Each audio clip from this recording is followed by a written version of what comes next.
Pasha Paro, YNet 7. Thank you for tuning. The replay. Universal basic income. The roads and the concrete, right? Parking lot. So, it's a topic we done brought up as being on the horizon in the past here at YNet 7. So, it's actually a lot closer than you may think. Let's look at why Pasha feels like you're looking at it now already.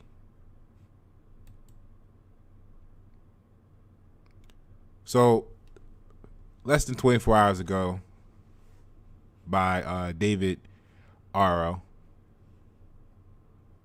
for entertainment purposes, Newsom says California will pay off unpaid rent accrued during coronavirus pandemic.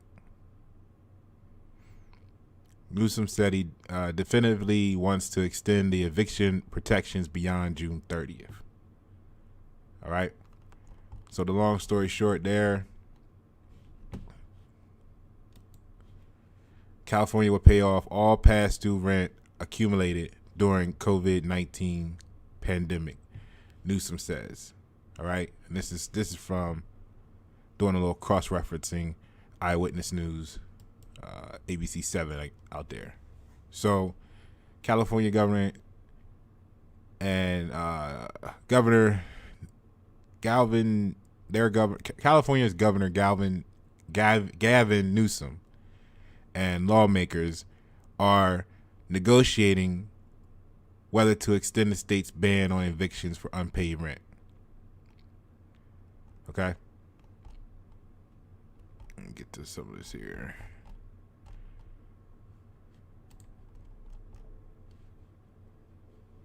California will pay off all past due rent that is accumulated in the nation's most populated state because of the fallout of the coronavirus pandemic. Right? A promise to make landlords whole while giving renters a clean slate. Left unsettled is whether California will continue to ban evictions for unpaid rent beyond June 30th, a pandemic-related order that was meant, right? So basically, they're going to be to the point where they're going to pay off the past due rent. That should satisfy, or not really satisfy, because whatever happened to the landlords during that time, I don't know, right? We don't know what they went through. Some of them may have sold their assets already just to weather the storm. But the look is that they're going to have an ability for the landlords to receive payment for what's past due, and for the renters to start over fresh. But see, the question that I have is, for entertainment purposes,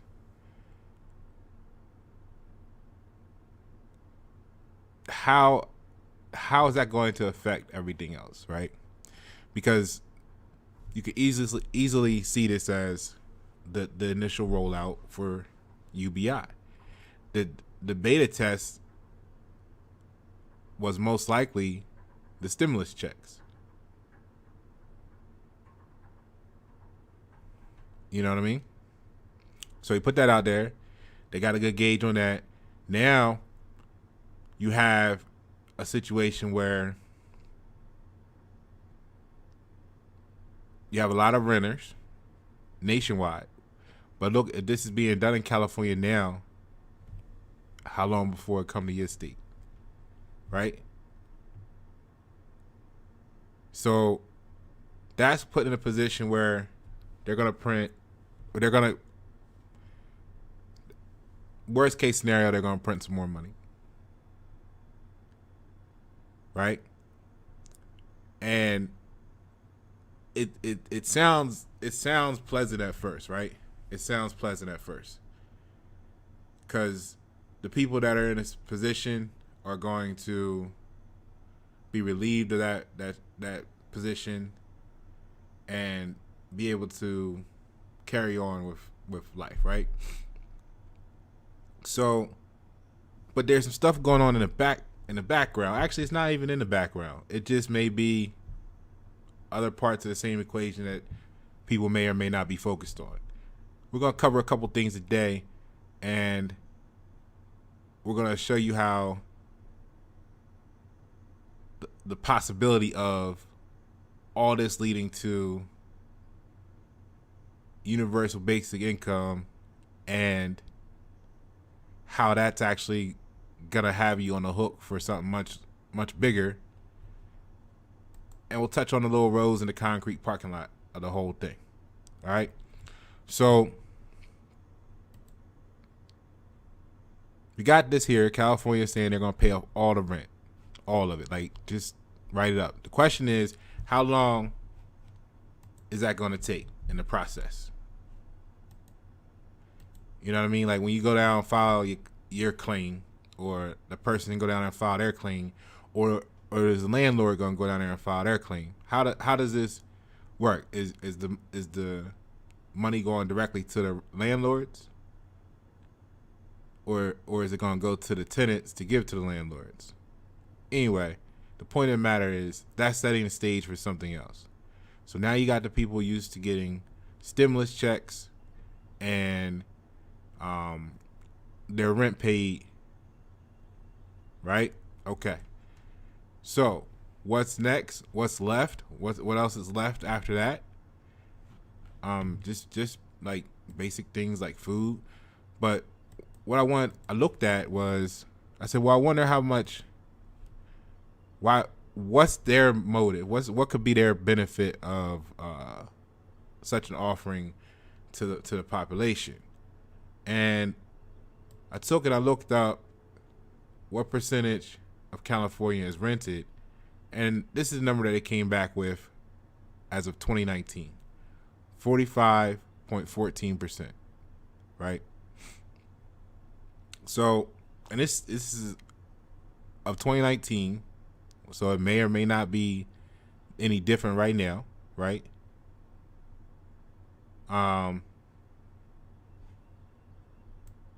And here's what that starts to get to. If you got 45% of your whole state displaced in a relatively small period of time, what would that do for your local economy? And I think the number that they got was $5.2 billion or something like that. So look, federal California 2022 budget. Let's go back to. All right, hold on. Let's go back to this one real quick. Yeah, the state has about $5.2 billion from federal aid packages, right?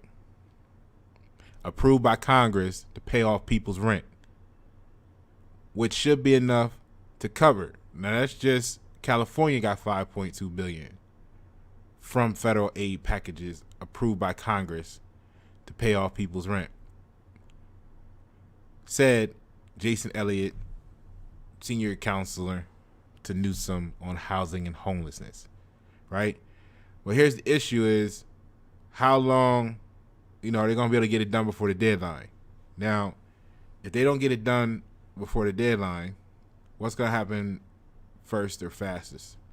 People getting evicted, or if that blanket of protection was be removed on July 1st, which one do you think is going to happen faster? Them get a check or them get evicted, right? So, but here's the thing. $5.2 billion, which the way they talking is like they'll be able to pay everybody's rent for this whole year and a half and have change left over.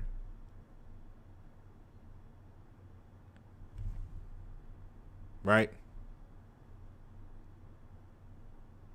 versus the cost of having 45% of the state displaced, the interruption to all the local economy, right?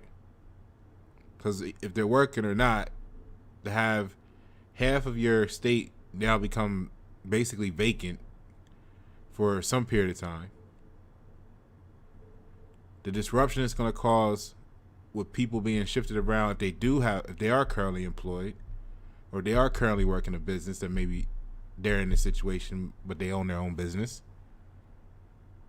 You know, any of those possibilities, you have up to 45% of your state being displaced in the same window of time. What would that do for the local economy? And then how would that combine into the national economy, GDP? You know what I'm saying?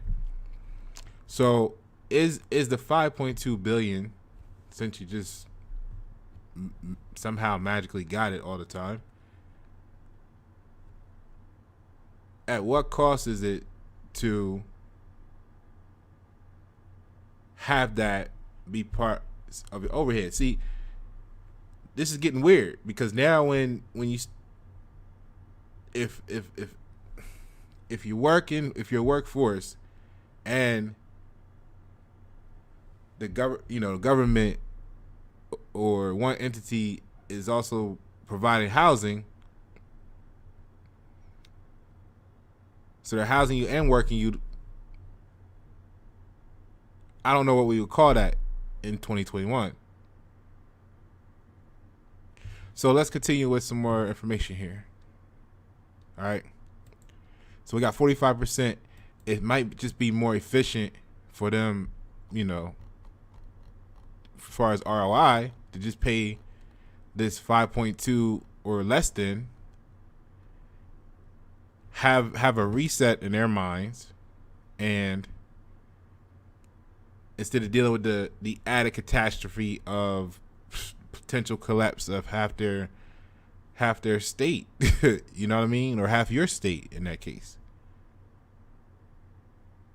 So then there's always a question of, was this done on purpose or not? Well, without discussing that, because of the situation, the climate, there's this opportunity. Now, at the same time this is going on in California, like literally the same time, you got this going on in New York, right? Upstate New York County site of experimental universal basic income program, right? So a man, got the picture of the dude walking across the street, but what it's getting to is anyone there with less than $46,900 income a year may begin receiving $500 payments each month for a year as part of like this experimental program to see how it works.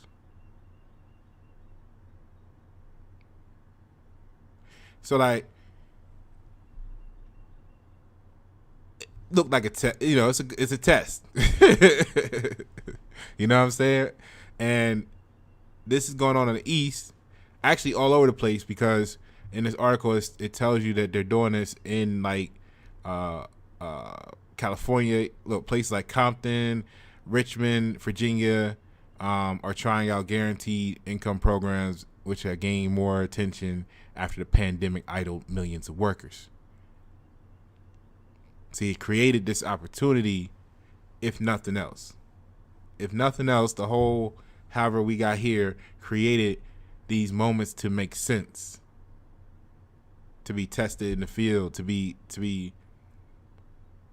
built in front of you, right?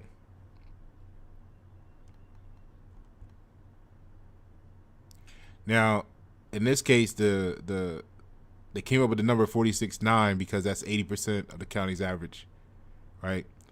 So anybody less than that, you get $500 a month, which,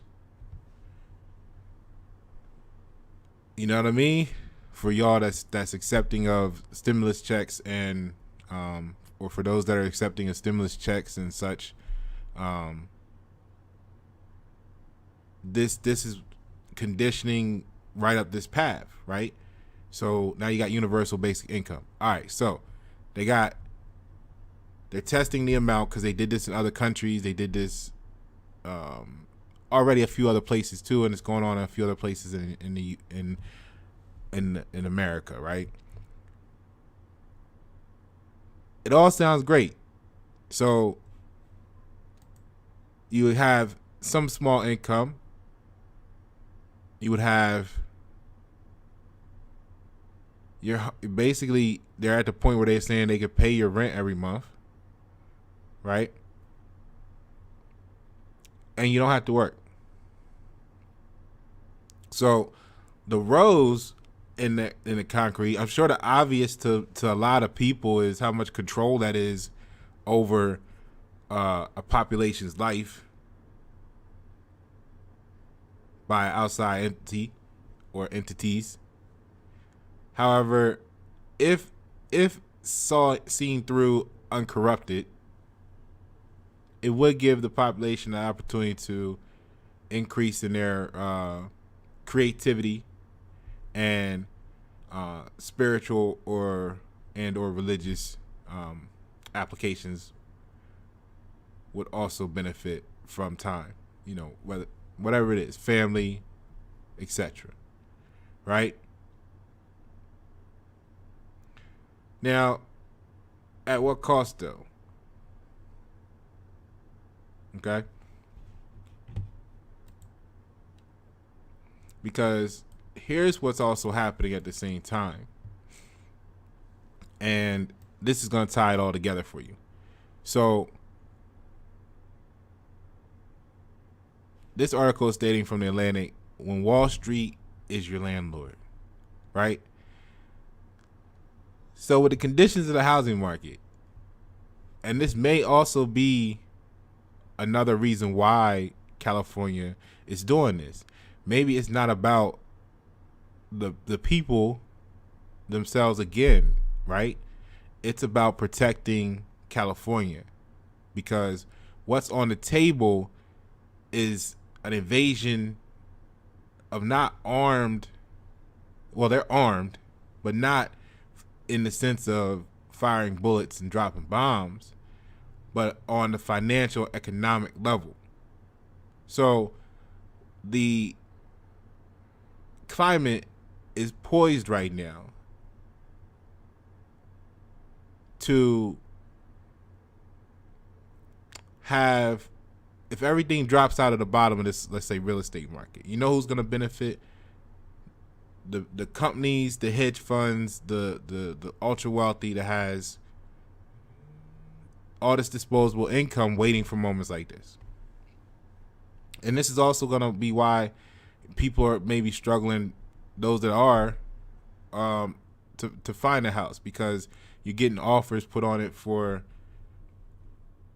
over what the person wants, because it's not about really what the asker's asking for. It's about the control of that property, possibly, right? It's about the invasion of that state. So it doesn't matter what you want. You're asking 100,000. Okay, here's 125, just so you can just give it to me now, right?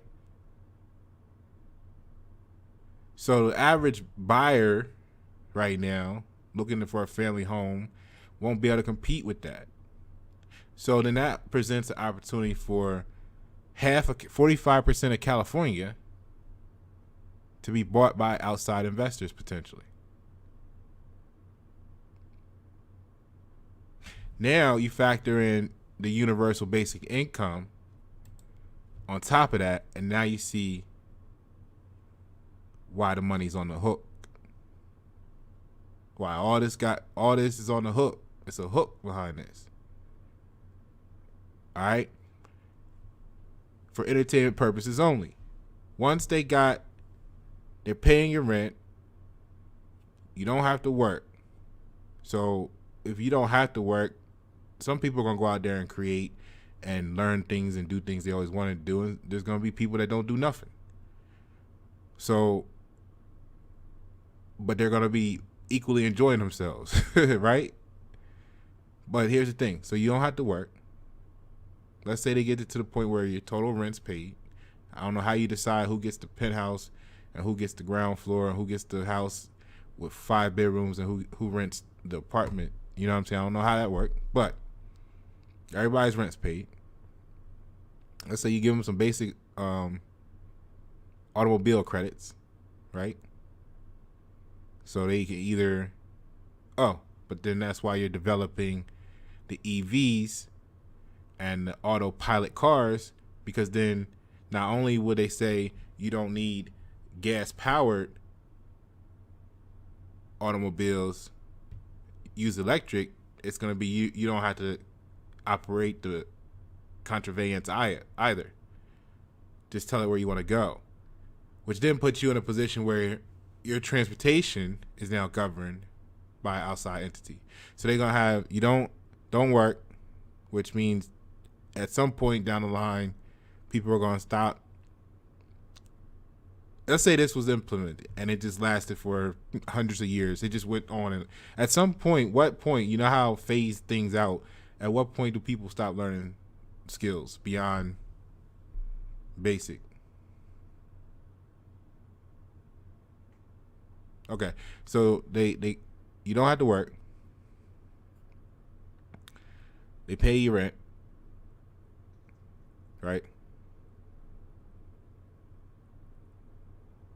You no longer have control of your travel, right? So they supply your travel. They regulate travel, which is a good thing, because then they get to make sure everybody that needs to move can move when they're supposed to move, and the people that can't don't, right? Very far, so to speak. So that's good, right? And then,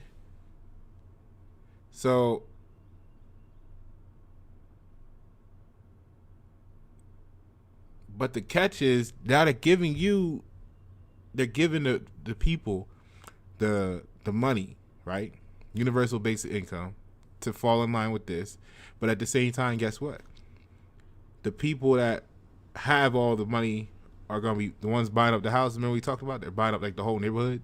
Like, just give us the whole subcomplex. You know what I mean? Like, we're not here to buy the house. We're going to give you this much per. Let's do the deal. Right?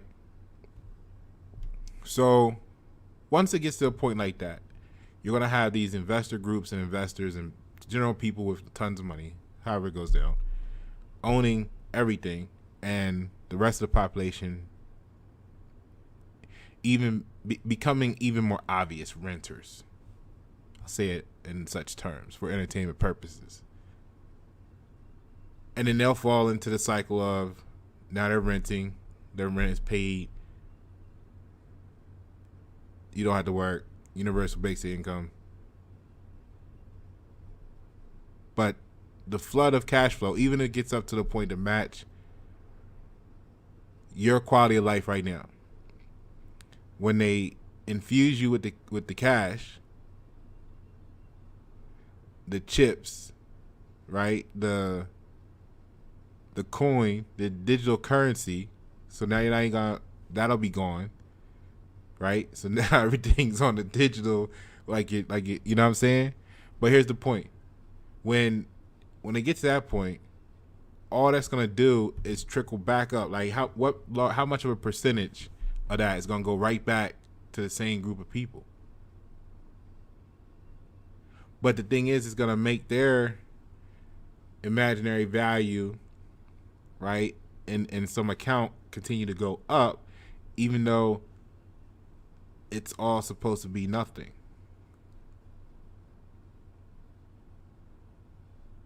And as their accounts go up from the injection of funding through you, and the population feels the illusion of someone cares for them, someone is considering them,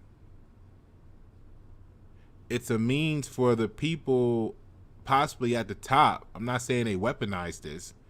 I just like to look at the infinity of everything, at the full equation. So yeah, there's good sides. We talked about that. There's dark sides too. right? So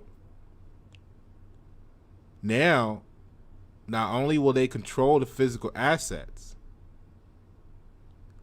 they will also control everything else, basically travel, your income, right?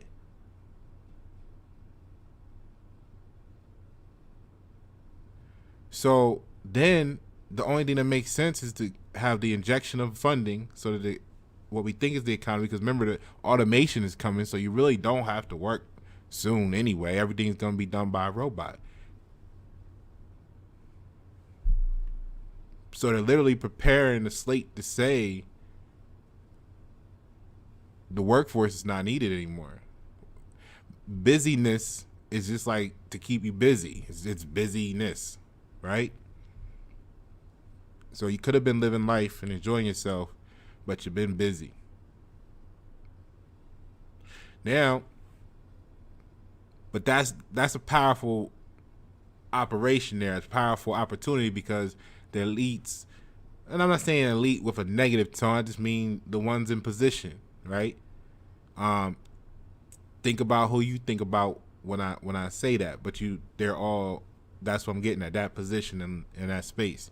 So what it is that when that flow of cash comes through, it's going to come right back to them, and their accounts are going to keep going up as they make it a profit, and that's going to put even more gap between a certain group and the rest of the population, one would think.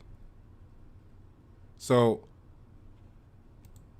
that's universal basic income, which is here now, either directly or indirectly due to, you could say, 2020's experience. Let me know what you think about that in the comments. Pasha Pyro, YNet7. Thank you for tuning. The replay.